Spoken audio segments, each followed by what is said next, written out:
Hi, today we are going to see how to make a transparent background in Photoshop.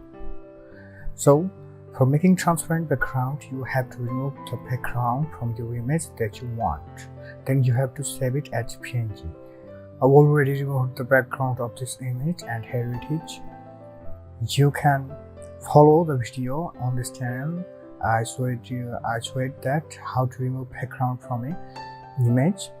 Now, turn off the visibility of other layer, except which one you want to save as a backgroundless image.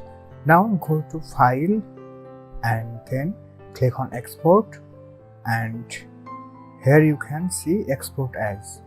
Now a pop-up window will appear, and here in the file setting you have to select the format as PNG. Now click on Export All. Now rename your file name and save it.